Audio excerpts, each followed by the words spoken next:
Hey guys, Micah from Black Bear Custom Kydex. I've got a sheath to show you today. This one is for a custom knife from Half Face Blades. Man, Half Face makes some of the most beautiful knives. I've really enjoyed having quite a few of them come through the shop now for sheaths, and it seems like every time they do, the customer always wants a really nice setup as well. So I'm just going to go ahead and chalk it up to good taste. But man, this thing is razor sharp too. So this one's going to a gentleman named Terencio, and he asked me if I could do a pancake style sheath, leather over Kydex. He wanted it to be burgundy colored leather with the edge work in black, so it fades um, red to black essentially, or burgundy to black as you get closer to the edges. So that's what you're seeing here. He asked for true hide whip, which is true hide is the texture that you see here, and whip is black. There's also true hide whiskey, which is brown, and tequila, which is like a really tan yellowish kind of color.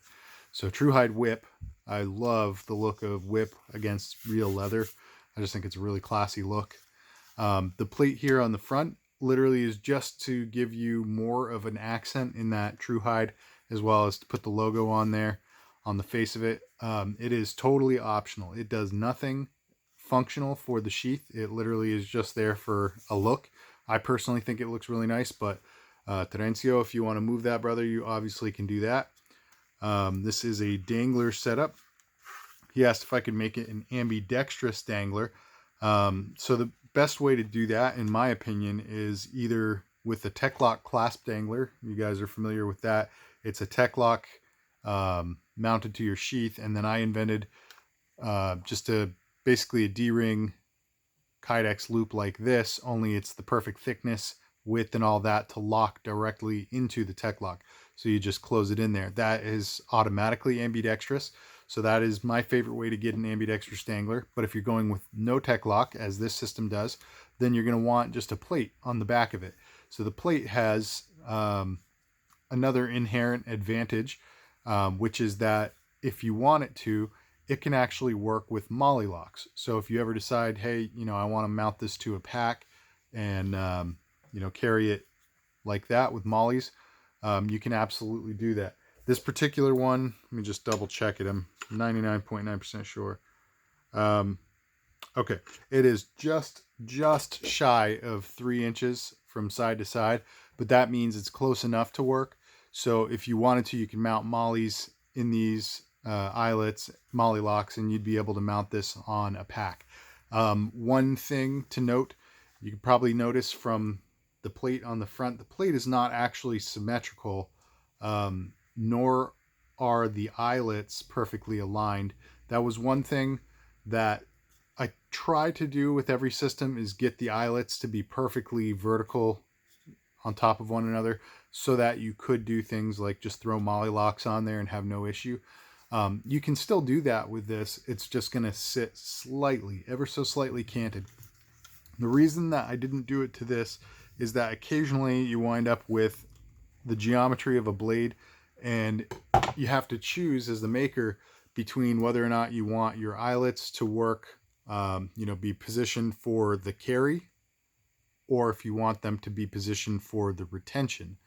Oftentimes you can get both out of the same thing, but this is actually the second sheath that I made. The first one I ended up scrapping for this project because I had set them perfectly in line, and what I ended up finding was that the retention wasn't actually working out because of the placement of those eyelets.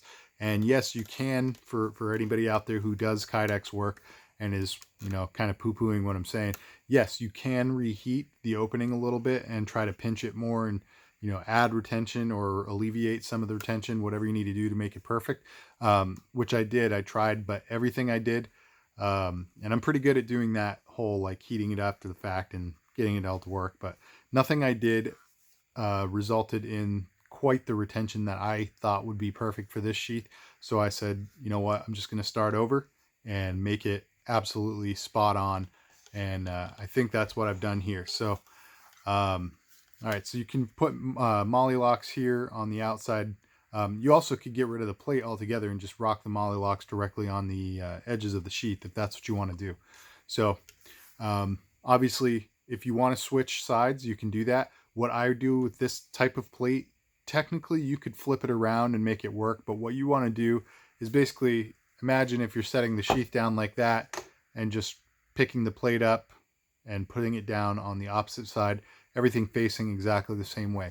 Both sides of this plate are finished texture like this. It's actually a folded over plate rather than two pieces riveted together. So you 100% can just shuffle it to the other side, and everything else on there can be swapped accordingly. So it's a dangler setup, and it's also got a leg strap on that, making it a drop leg setup. So dangler, drop leg, whichever one you want to call it. That's technically how it is right here. And then finally, the other really cool thing, I get my webbing from Beach and Tactical. Jacob Peterson over there, Prepper's Bunker Outdoors. You guys should go check his YouTube channel out. It's got some great content, and his Instagram as well.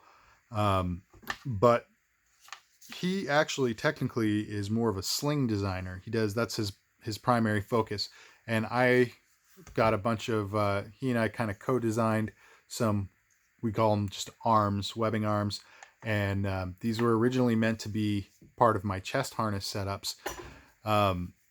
So I'd have him send these individual arms, but then I wound up finding, you know what, instead of making my own leg straps, I could just rob an arm out of my, big bag of these things, and it works perfectly for a leg strap. It's also got a buckle in it. The quality of webbing work, the type of webbing, the hardware, all that is just excellent quality. So I think this is just the better way to go. But that said, this is also the same webbing that he uses for his slings. So guys, if you do have something like this, you get a drop leg setup and it comes with a leg strap, you actually in a pinch can take this D-ring over here and remount it up here, or even just undo the webbing through that D-ring and redo the webbing through this D-ring, and all of a sudden you have a baldric carry system. You might have to adjust the length of your webbing, but there's actually quite a bit of webbing on here, so you can 100% lengthen that out and turn this into a baldric carry, which means a 2-point rifle sling. So you could throw that over your shoulder, carry it, for a right-handed user, you would want to carry it on your right shoulder, slung across your body, dangling under your left arm with the handle forward. So you just reach across, draw it like so. So that's a pretty cool thing. I'm really, really happy with how this sheath came out. I think it looks really classy. I love the color choices that he's made here. I think just go perfectly for this style of sheath, this knife in particular, the handle of this knife. I love this thing. I'm really, really sad to see it go. So yeah, man, it's got me wanting some half-face blades knives for sure. So guys, let me know what you think of this. Let me know what you think of this ballistic retention. Check that out. It screams off of there. I love this thing. So, all right, guys, let me know what you think of this. Let me know what you think of half-face blades in general, if you've had any experience with them. I have never used one of their knives. I've just had a bunch come through for sheath work. So even with only that limited experience, I am pretty impressed by them. I really, really like what they've been putting out. So let me know what you guys think. And let me know what you think of this setup. Oh, one more thing about it. You can tell there are a series of eyelets here, and obviously there are 3 on your dangler. So for each pair of eyelets on the plate, you can actually adjust the height 3 different ways on your dangler itself. Currently it is at its lowest configuration, meaning that this is extended out all the way through the top set of eyelets. And that's about perfect for where I like to carry. Having your belt right at the top of the knife, having those in line, I think is just really a comfortable way to do it. So you don't have to like lift your elbow up and chicken wing to get the knife all the way out. But anyway, I'm rambling. Guys, thank you so much for tuning in. Let me know what you think of all this. The one other detail, man, I'm terrible at this. I'm sorry, guys. The one other detail, because of the asymmetry of the eyelets, and because he did specifically ask for it to be ambidextrous, I thought it would be a good idea to make 2 plates. This one is a mirror image of the one that's attached, which means that just using the same exact eyelets and mount it to the opposite side, you can keep everything looking exactly the same on both sides. So, all All right, guys, that's all, I promise. Let me know what you think of half-face knives. Let me know what you think of this setup. And of course, I really appreciate you guys tuning in. Drop some comments down below. Hit that like button. Subscribe to the channel if you haven't already done so. And I hope to see you in the next one. God bless.